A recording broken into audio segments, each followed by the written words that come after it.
Hello and welcome to Mississippi Insight. I'm Byron Brown. Thank you for joining us. This week we are focused on violent crime in the Magnolia State. A new analysis by Empower Mississippi finds cause for concern about deadly violence. We'll talk with the author of that report, Forest Thigpen, and criminologist Kevin Lavine discusses the hard data and how to curb violent crime this Sunday on Mississippi Insight. We've examined before on this program the disconnect between perceptions of crime and the actual trend lines of crime in our communities. We return to it this morning with a new report from the research arm of the new nonprofit Empower Mississippi. They are focused on available federal data on violent crime. Among the findings, Mississippi's violent crime rate in 2020 was 27% lower than the national average. That's been the case for over the last decade, but not so with homicide rates. Our state's homicide rate was notably higher. It rose 66% over a 3-year period, far faster than any comparison state, almost 3 times the national rate of increase. Empower says the spike in violent crime here in 2020 resulted in an 8% increase for the decade. The analysis suggests it's still too soon to tell if this is a trend or blip on the overall downward trend in crime over the last 30 years. Our guests today are well versed in analyzing violent crime. Forest Thigpen is Empower Mississippi senior analyst, and Kevin Lavine is a law enforcement veteran and a criminologist teaching at Jackson State University. Gentlemen, welcome to Mississippi Insight. Thank you. Forrest, start off by explaining what data that you evaluated in this report. Well, the FBI compiles data from around the country that is submitted voluntarily by local police departments. Jackson happens to not voluntarily send their data to the FBI, and so what the FBI does is they take other cities similar to, in this case, Jackson, and estimates what the rate would be for a city like Jackson. And in fact, a lot of times that results in different numbers than the actual numbers. But all of this is national data that we're comparing, and so we compare Mississippi to other states and to the national average. So by comparing that information, what did you find in that data? Well, we found that Mississippi is a little worse than we were 10 years ago in violent crime. We're a lot worse in homicide. So homicide is obviously part of violent crime, but numerically it's very small. And so that's how you can have a major increase in homicide and a smaller increase in overall violent crime, which has continued, for the most part, to continue downward. So that's what we found also is that Jackson accounted for 6% of the population of Mississippi in 2020 and 52% of the homicides. So the homicide problem is not exclusive to Jackson, but it's much worse in Jackson. And why do you think we're seeing that disparity there? Well, that's a good question. Part of it certainly has to do with our law enforcement, all the way from the street officer through the court system to our prison system. Jackson has a problem with the county jail not having any room, and so a lot of times criminals are arrested and turned right back out.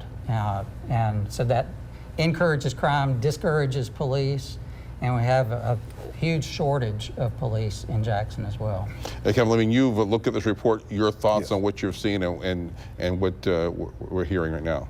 Well, I looked at the numbers and I've done my own research on it, but I have to look at it from a dual perspective. One as a criminologist who is trained to look at why an individual is deviant or why crime is happening.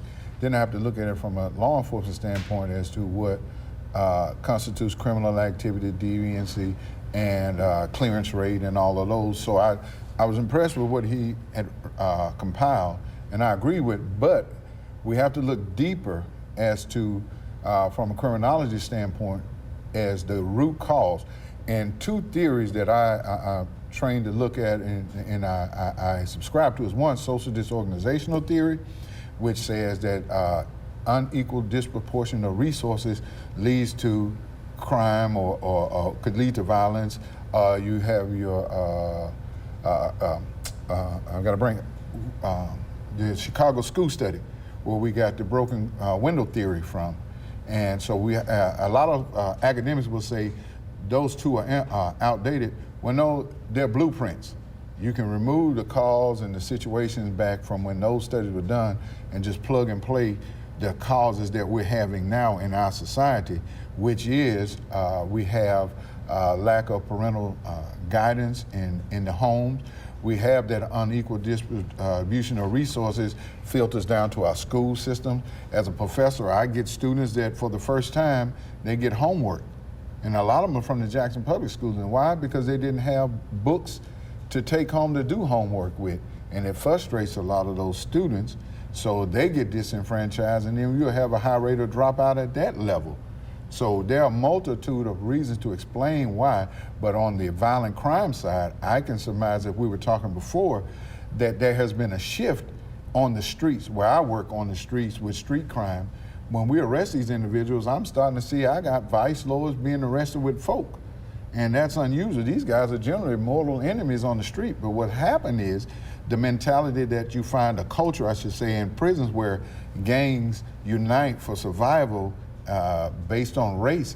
These guys are now, we're starting to see that out in the community, where gangs were once about signs, symbols, ideology, and territory.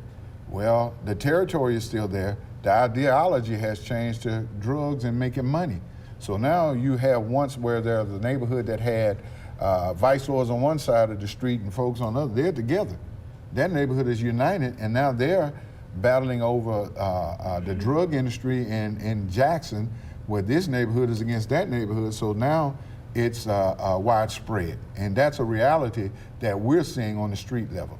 The report goes on to say that the violent crime rates increase in urban and rural areas as well, but in Mississippi, the sheer number of homicides in Jackson account for over more than 50%, as you touched on a little bit ago, and we account for just 6% of the state population. But for us also, we find higher rates in South Haven and on Gulfport. Why are we seeing those areas as well seeing increases? It's increasing to some degree in most places, but when you look at South Haven, for instance, and they went from 2 to 4, well, that's a 100% increase. Mm-hmm. But in terms of the actual numbers, it pales in comparison to the 153 homicides in Jackson last year. Mm-hmm.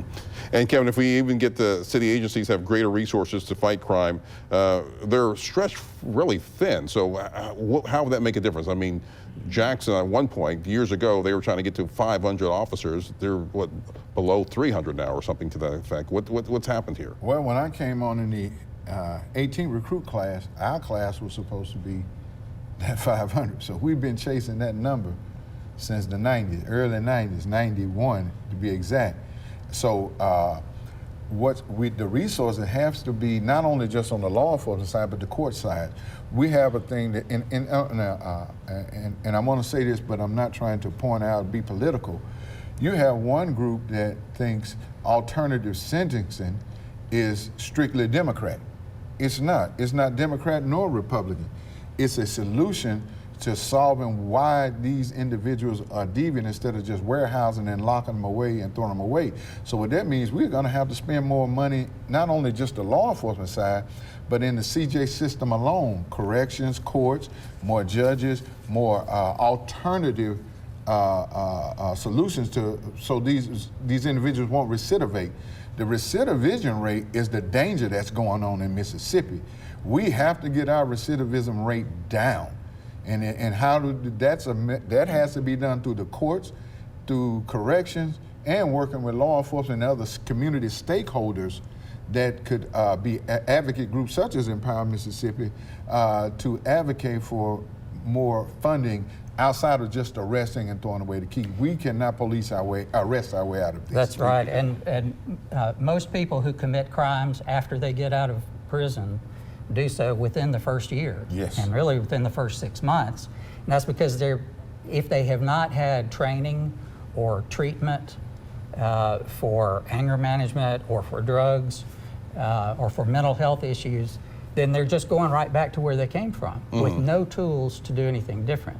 So what we're encouraging, and what the current leadership at the Department of Corrections is doing, is trying to make sure that when people are in prison, that we are providing them with the training they need so they can get a job and keep a job when they get out, and so they can have a less likelihood of committing another crime.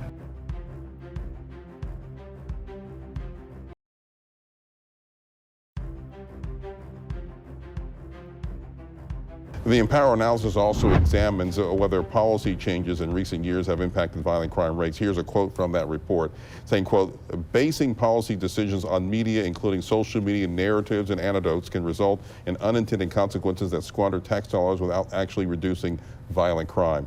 Forrest, what sort of policy decisions in Mississippi did you look at, and give some examples? Well, the main thing is the bill that was passed in 2021 that changed our parole law, that a lot of people, my fellow conservatives, a lot of them are saying, well, that's the reason we're having this growth in violent crime, when actually the growth started before that bill was passed.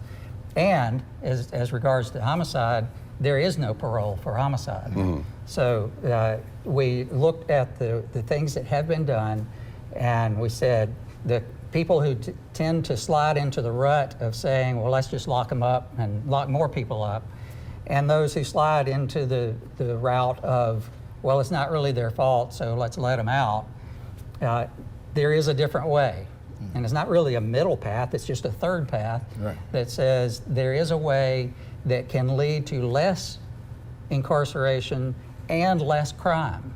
This is not a fantasy. It's been done in other states. Mm-hmm. And can I say, I agree with him 100% because we try to politicize crime problem. It's an everybody problem. And what we have to do, and you've heard me say this before, law enforcement is what we classify as a rigid and inflexible profession, which means we resist change because we somehow feel because we're a chief or a sheriff or whatever, we are expected to have all the answers. Well, that's not the case. You are expected to do best case practices. And how do we get to best case practices? We're gonna have to come together and work with academics. We have to work with other social institutions that are being negatively affected. And those social institutions that are being first on the battle line are family and education.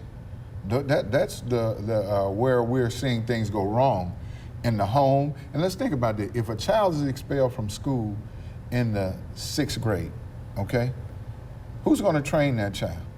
The streets. The streets are gonna train them. Well, we say we invest X amount of dollars into the school, but what we're investing into seeing why this child is being deviant, what's going on in that child's home. And if we as a society say we don't care because my household is good, well, it's going to affect you. You looked at deterrence and the fear of prison or other punishment. Quote that said, deterrence is apparently not a factor. Murder in Mississippi carries a life sentence, which has been the case for decades. The severity of this sentence clearly did not prevent an increase in homicides in 2020. I'm gonna get both of your thoughts on that in what you said there. Yeah, the length of sentence is, by the way, in the 90s, I was one of the people who was actively advocating and helped pass some of the laws that were, quote, tough on crime. And the idea of that is that there are relatively few people who commit most of the crimes. I still believe that. But what we've seen over time is that those laws encapsulated so many more crimes into that realm that our prison population is enormous. We now have the largest incarceration rate, highest incarceration rate in the country. And so we have to look at other ways of approaching this. And your thoughts? And I'm gonna try to make a friendly amendment to that statement. Not all murder is life. Okay, I can recall arresting an individual for murder, and it wasn't 2 years later I walked into him in Fred's over in Meadowbrook, and he said, "You remember me? You arrested me for XYZ murder." That individual was out. So not all murder is going to be life. Capital murder, yes. There are other factors that you can use as sentence enhancement, you know, such as the grossness of the crime. But we do have to look at what are we going to do with these individuals that do get out that were murderers? What are we going to do? What was the motive for why this individual committed that murder? And when you talk to them, you'll find out it was personal. Through either he offended my set or my neighborhood, or he offended someone that's supposed to be my brother, gang-wise we're speaking, and the street code of justice. Those individuals, that's all they know, because as he said, when you are released, that individual is released, he has to go back to that same neighborhood and survive. And he can't be viewed as an outsider or whatever. So what are we going to do to make sure he's not released back into this society? What have we done to elevate him so he can go to a better community and better himself? But if we just warehouse him, keep him in there for 5 years and then release him back, he's even more hungry now because they've given away the corner that he had. He no longer has the same status and making the money. So now he's got to try to survive. And what he's going to do, he's going to go to robbing. He's probably going to go to I remember when we chased Mr. Brown around the city. Oh my God. When we talked with them, you'd be surprised what they said the motivation was behind it. So. Let's talk about resources again. Governor Reeves has Capitol Police now working with Jackson Police to help patrol part of the city of Jackson. That's interagency agreement. Your thoughts on this, and this is going to help deal with the fighting crime in the city of Jackson? Yeah, well, the legislature had, for a number of reasons, had lost confidence in the city of Jackson to actually bring the crime problem under control.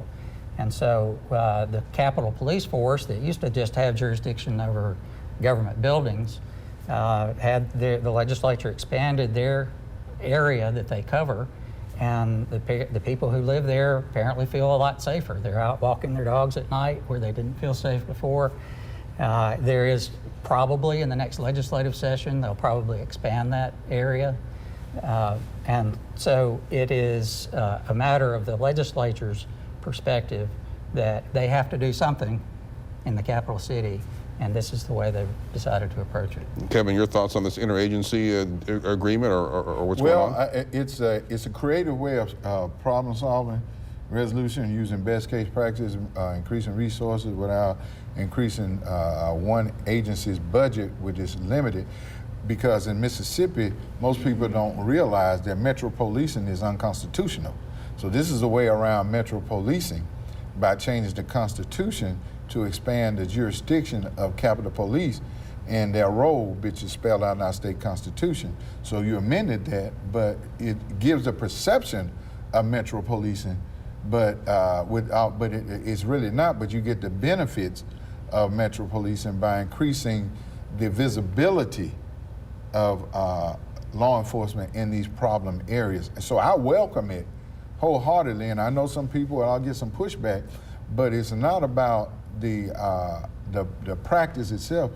You have to screen these individuals that you're giving guns and badges to too, because they can be detrimental to a good practice if you don't have the right personnel and have a good understanding of what we're trying to accomplish. And I applaud that move, I really do, and I know a lot of people are not going to like that, but they're not out in the streets. And what we see, you know, as from a law enforcement perspective, I welcome it, because when I'm out there and I see another agency pull up and I only have 5 guys with me, now all of a sudden I got 10.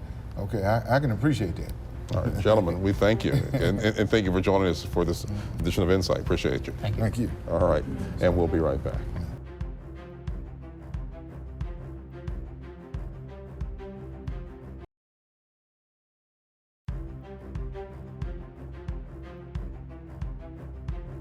Something to watch for this coming week. Lieutenant Governor Delbert Hosemann is set to brief the news media next Wednesday morning. The topic, his outlook and agenda for the 2023 legislative session.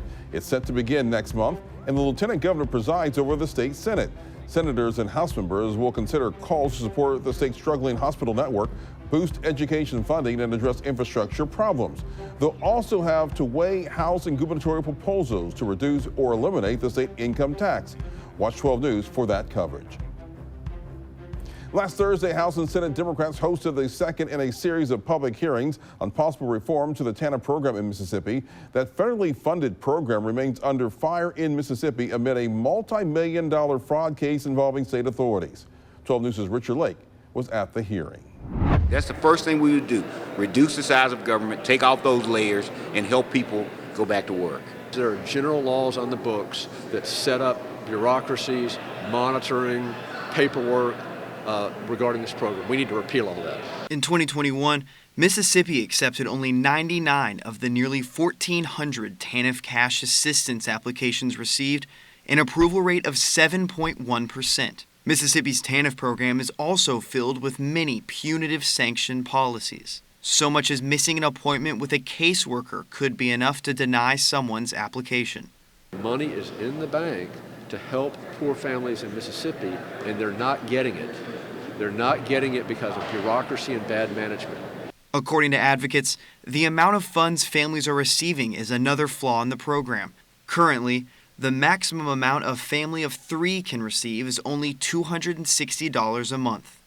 At this rate, it would take 352 years for a family to get as much TANF money as Brett Favre got in one subgrant. State Democrats seem poised to attempt an overhaul of the welfare program, and Jackson Senator David Blunt believes it just may be possible. We're not talking about spending any more money. This is all federal money. The number is fixed. We need to spend the money that we're eligible for, and we need to spend it in the most efficient way. I think that's not a partisan issue. This is a Democratic hearing. I'm a Democrat, but I don't think that's a partisan issue.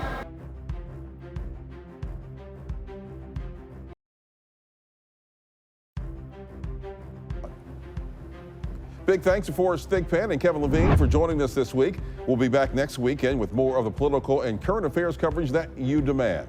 I'm Byron Brown from all of us here at 12 News. Make it a great weekend.